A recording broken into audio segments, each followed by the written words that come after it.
Thanks for tuning in to the Drive On podcast, where we talk about issues affecting veterans after they get out of the military. Before we get started, I'd like to ask a favor. If you haven't done so already, please rate and review the show on Apple Podcasts. If you've already done that, thank you. These ratings help the show get discovered so it can reach a wider audience. And while you're there, click the subscribe button so that you get notified of new episodes as soon as they come out. If you don't use Apple Podcasts, you can visit driveonpodcast.com/subscribe to find other ways of subscribing, including our email list. I'm your host, Scott DeLuzio, and now, let's get on with the show. Hey everybody, today my guests are Linda Maloney and Steve Alpert.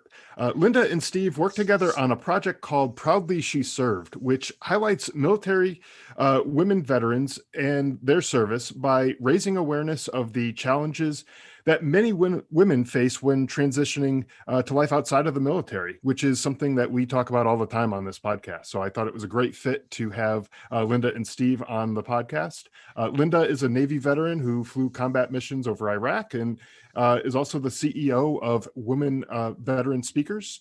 And Steve is a fine art oil painter whose work honors the men and women who served in the U.S. military. So welcome to the show, Linda and Steve.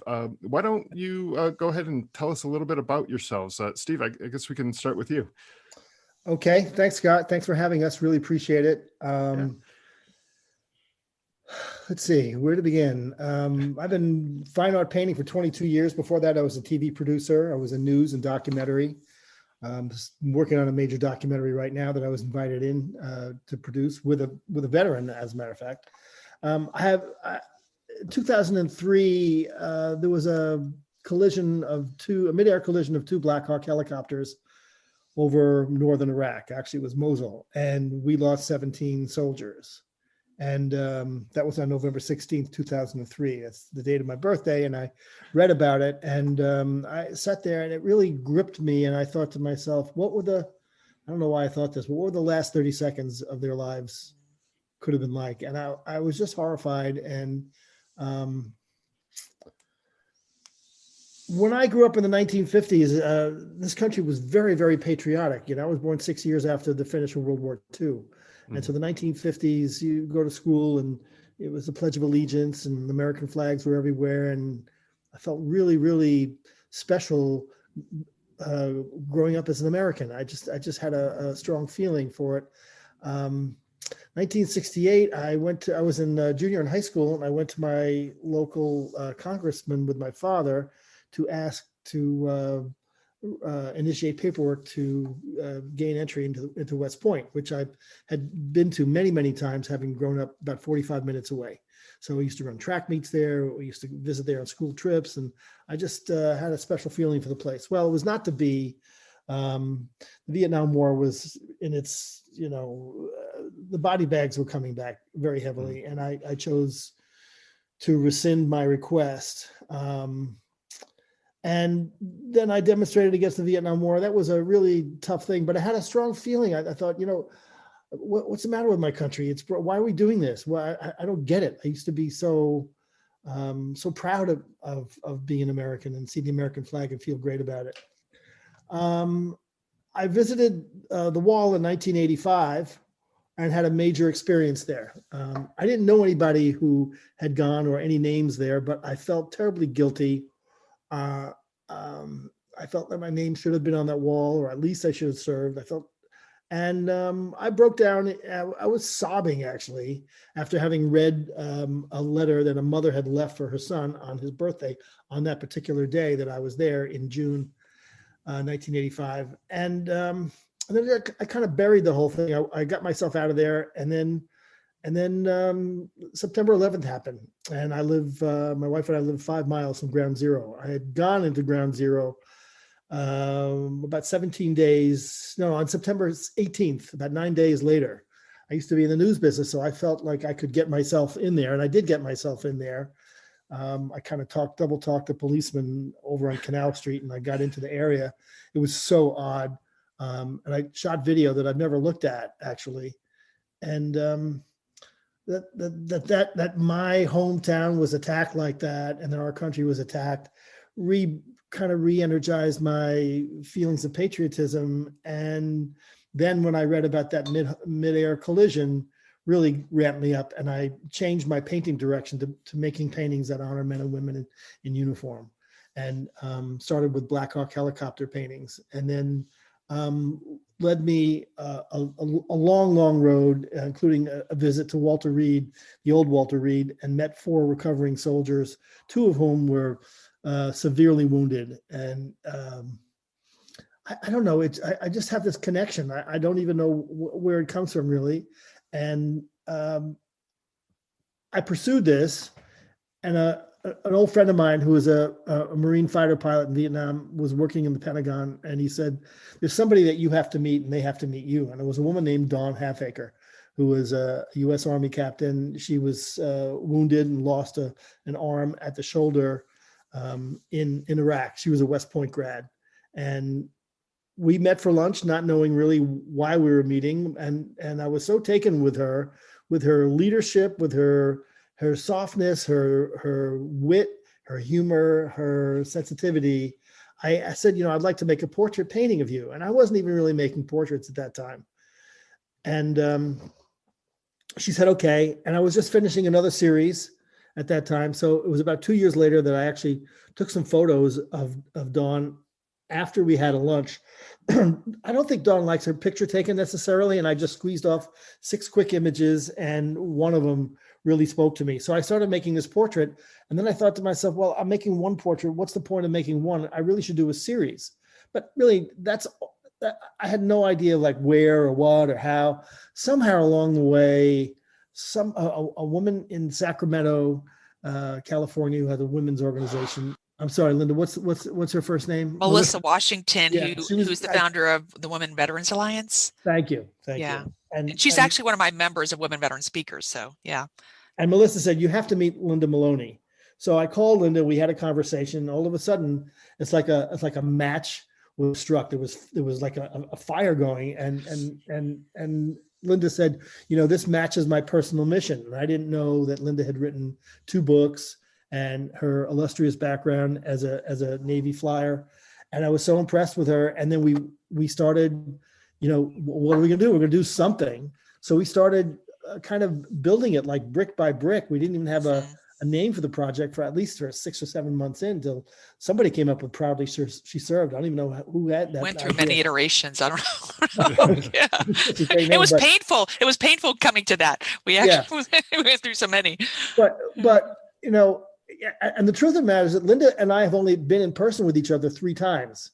We had a meeting in my apartment early on, and then we had a dinner with our spouses, and then we had a trip to Washington, D.C. To meet Senator Tammy Duckworth just about a year ago before the shutdown. Yeah, and to meet some people at the women's the Memorial Women's Military Memorial.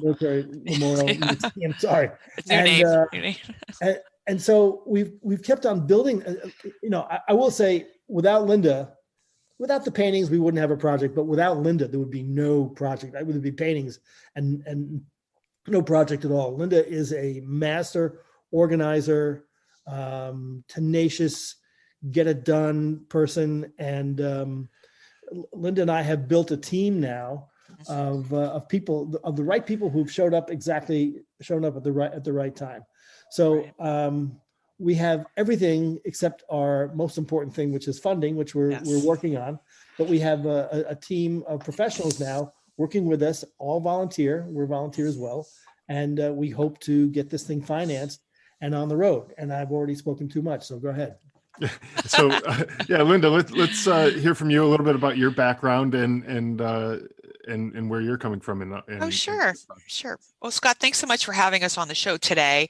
Yeah. I served 20 years in the Navy. I was an aviator. I was prior enlisted, and then got picked up for an officer program, and got my commission, went to flight school, and the rest is history.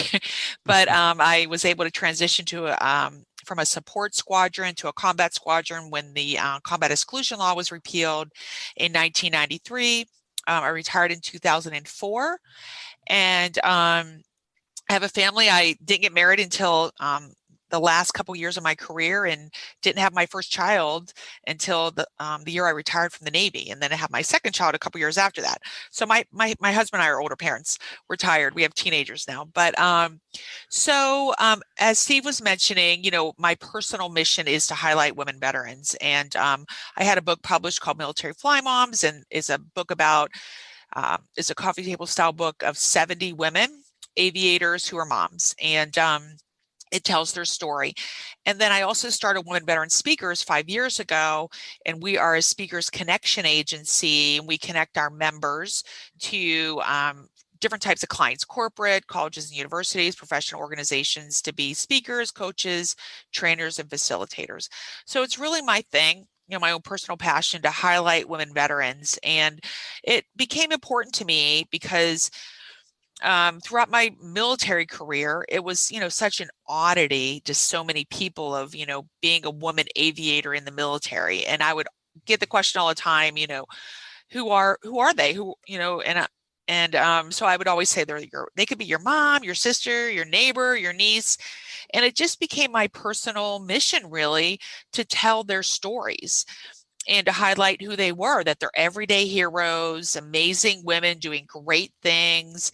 And so when Melissa Washington connected Steve and me, he and I went back and forth for quite a long time, collaborating, trying to decide where we would go with this project.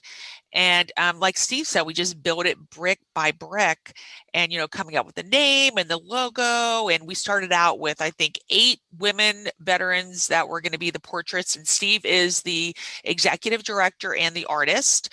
I am the project director.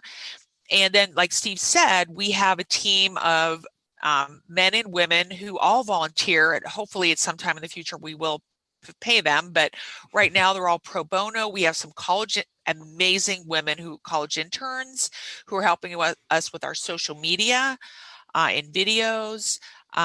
We have a wonderful website designer. We have our executive producer who's going to help us with our portrait unveiling and our book launch a year from now. And we just brought on board a couple of new folks to the team that are going to help us with sponsorship and media outreach.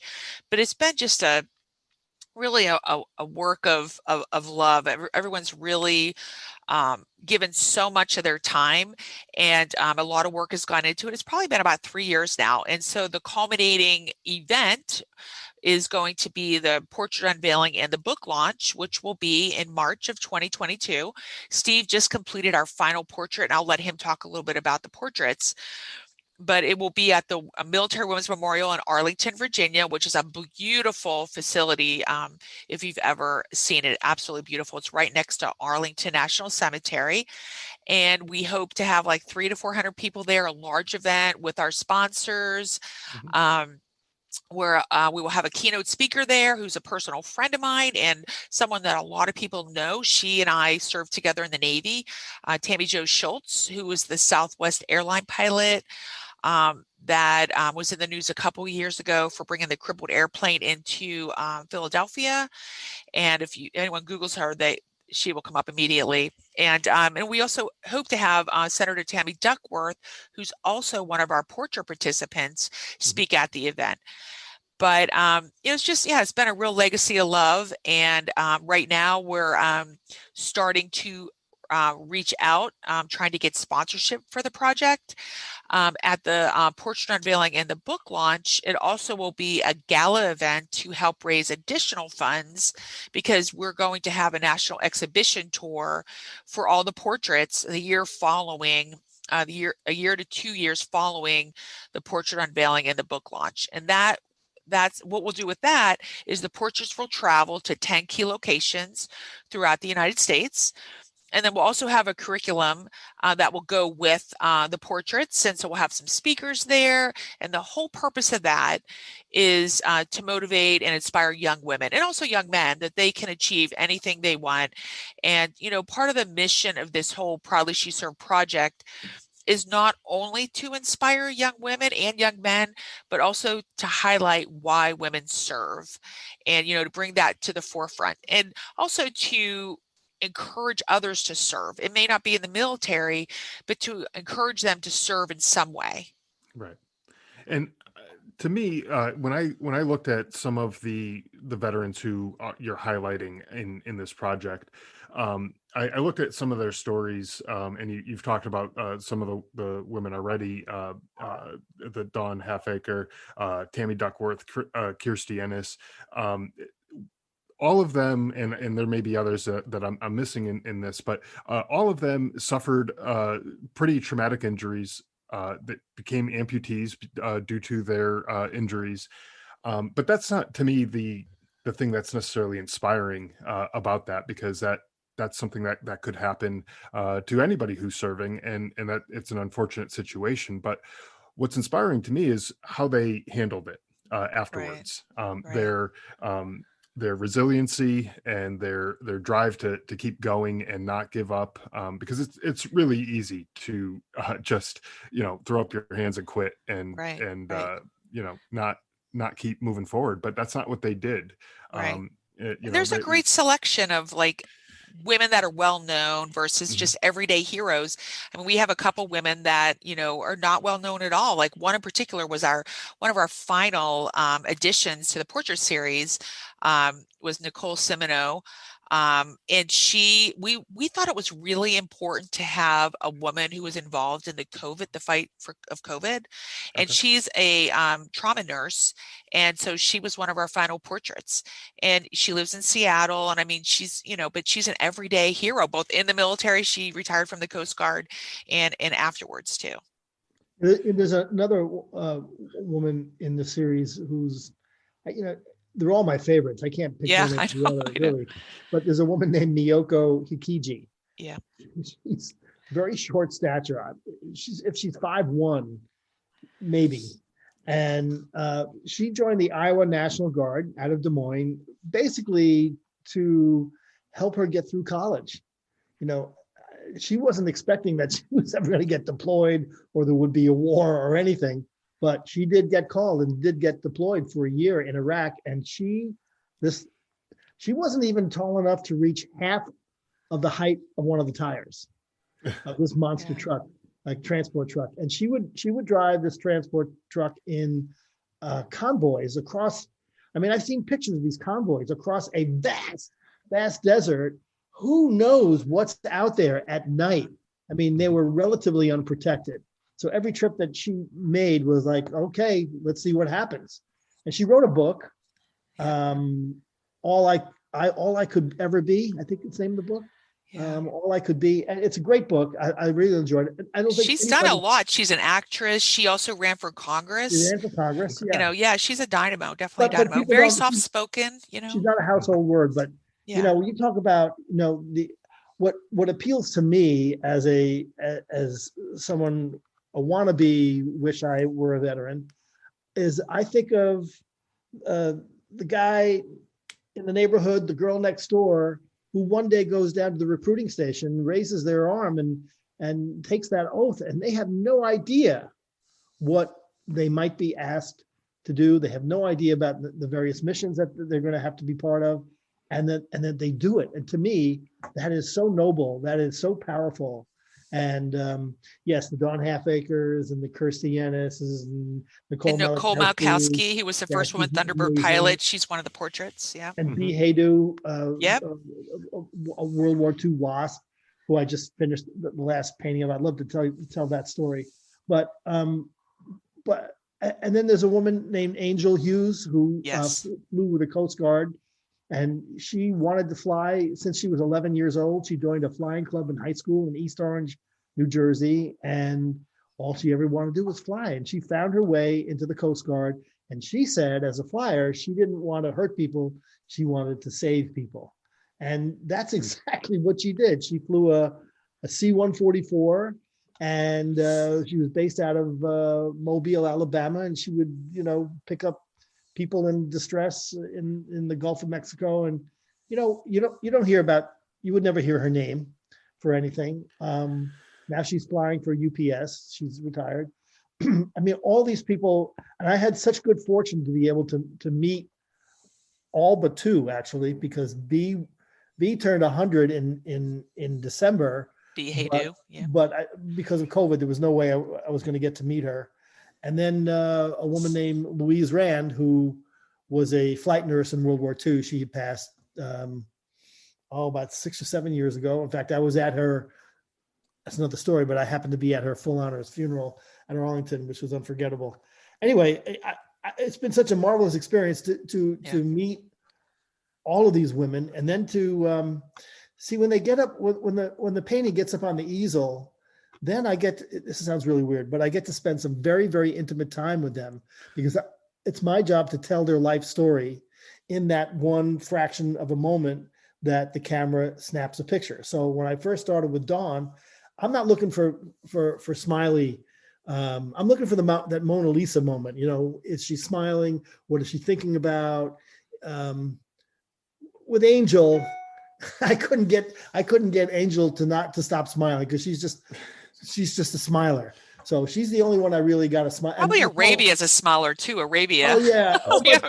Arabia so Shanklin. Anyway, the moments I'm looking for are moments when they're thinking, they're pensive, that there's some kind of reveal of their inner life. And I had a really odd experience with B Haydu, who was 100 years old, December 15th it was. I started the canvas in early July, and midway through the painting, I got an email from Nicole Malachowski, who's friends with her, telling me that B had passed. So the painting was on the easel and she was alive when I began, but now she's no longer with us, and everything about the painting changed in my mind. It was so, I still can't really put my finger on exactly what that change was, but it completely changed. And then to top it off, I was in contact with her daughter, who had given me the photograph that I initially had worked from. And the daughter said, well, I'm so glad that my mother is spending time with you. Oh, I love that. I was so touched by that. I love that. Yeah. Yeah. It was amazing. And I did spend time with her. I felt her presence. I felt her presence. Yeah. And we found the women differently. We found it's so interesting. There's not one way, we found all the women, but it's interesting how they all came together and how perfect, the 12 are. True. Yeah. And you're right. Each one of them do have individual stories, and not all of them are the types that are going to make the headlines.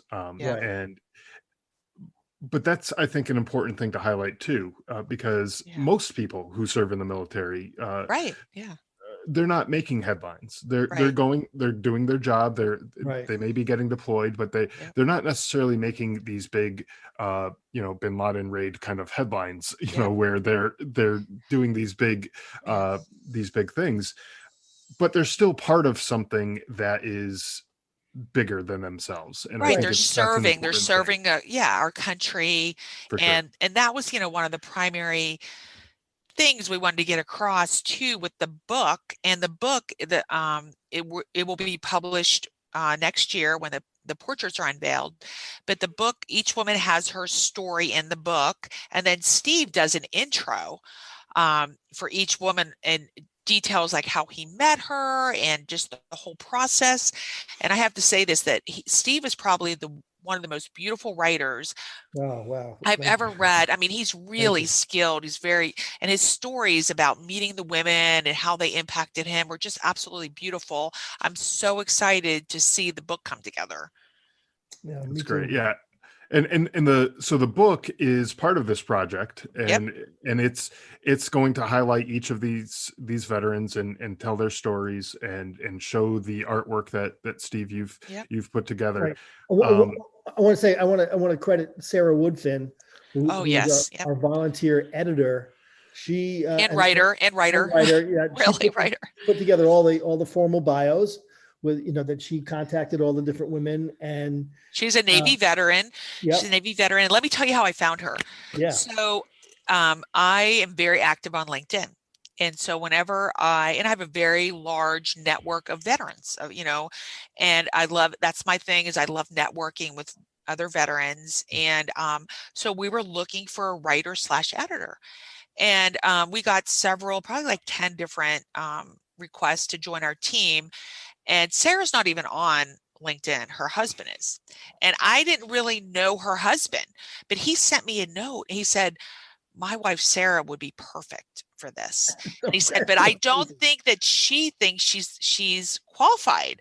And so Steve and I talked about it, and I reached out to her and started communicating with her, and we went with Sarah, and it has been such just a joy to read how she has taken all the information about each woman and put it together into a beautiful story. And yeah, she's wonderful. Yeah, that's great.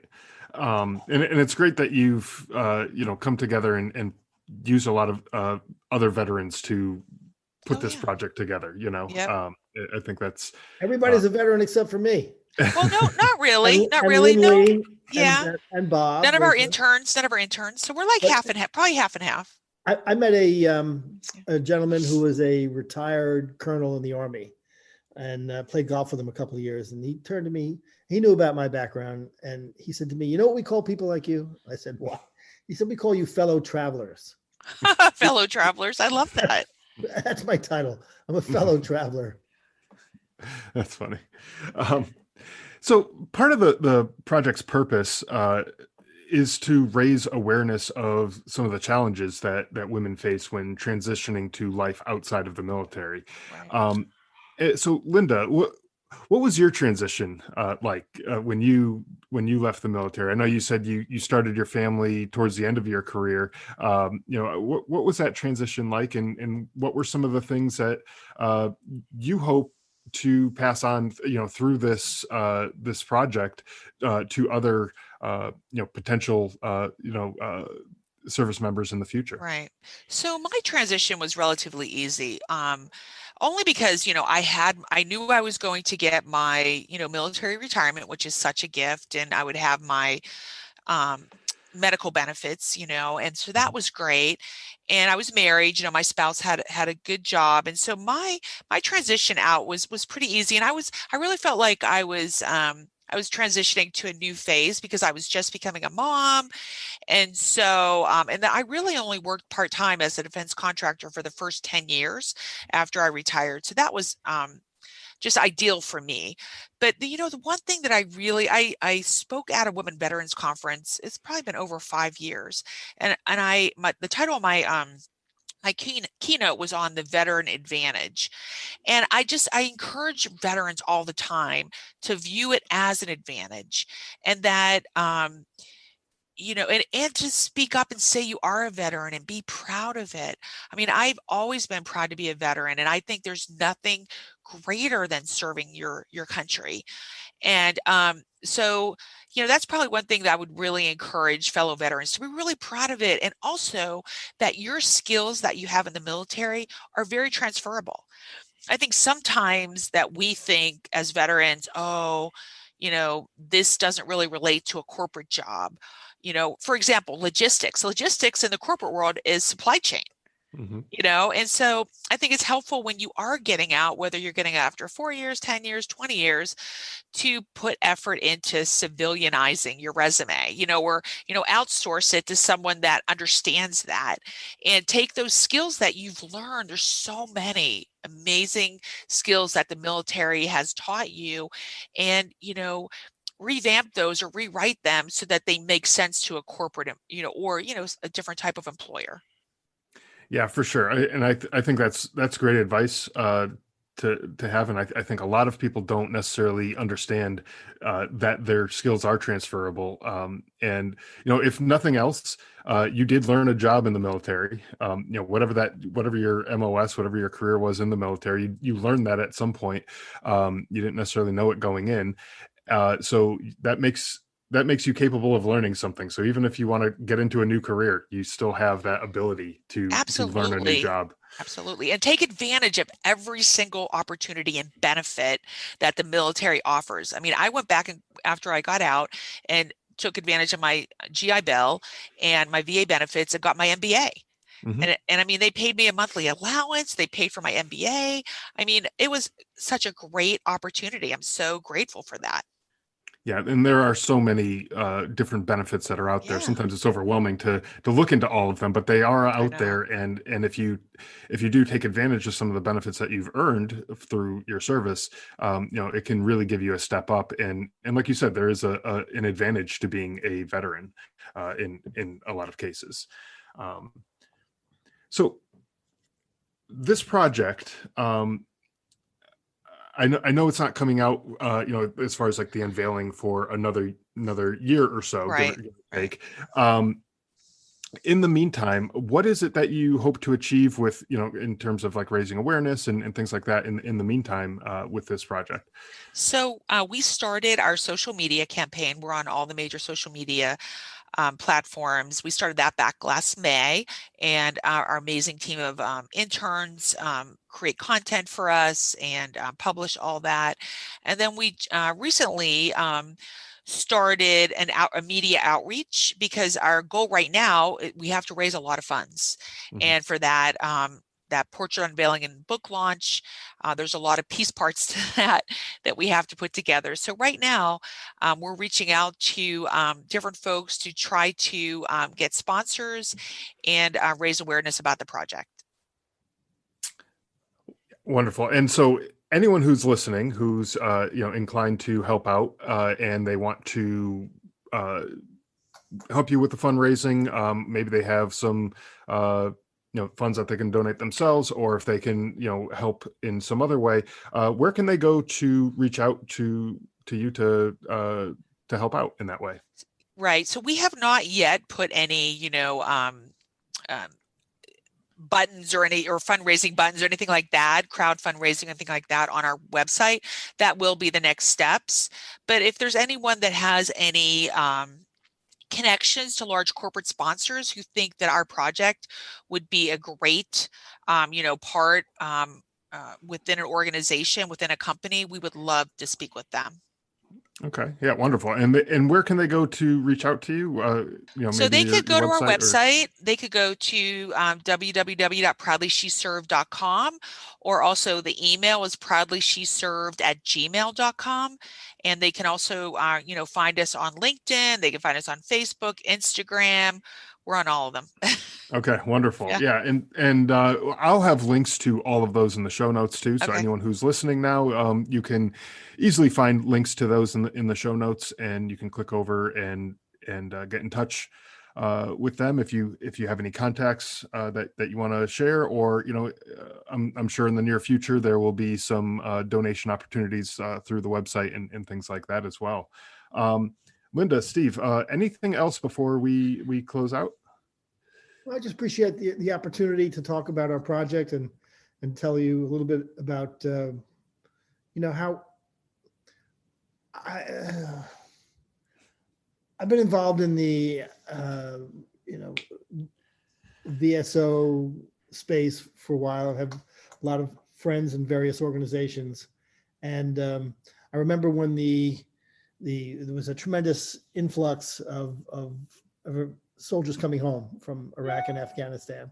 And there was such an outpouring, and people were going to the airports, and it was a very, very big thing. And we all knew that a time would come when that would end, Mm-hmm. when that public face would end. But we also knew that there would be a need to continue to support veterans and thank them and acknowledge them for what they've done.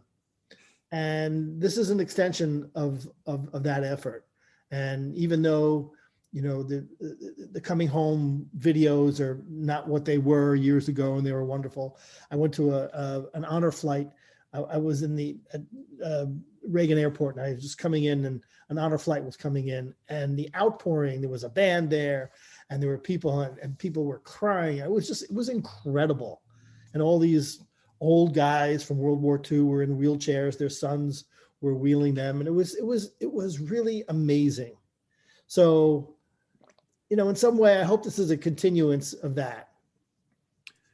Yeah, because you're right. Eventually, as some of that winds down, this project and other things like it, hopefully do continue to carry forward patriotism and that American pride and, and things like that going forward. So, to me, it's the best of who we are. It's the best of who we are and what we have to offer. And I very strongly believe in the American dream. And I am super proud to be born into this country and live in this country at this particular time. And so for me, it's just part of my personal mission. That's wonderful. Well, Linda and Steve, it has been a pleasure speaking with you today. I really do appreciate your time and sharing everything that you're doing with this project. Thank you again. We'll have to have you back on, maybe closer to the unveiling date of some of these portraits, and we'll talk about it then. Thank you. Okay, thanks, Scott. All right, thank you. Thanks for listening to the Drive On Podcast.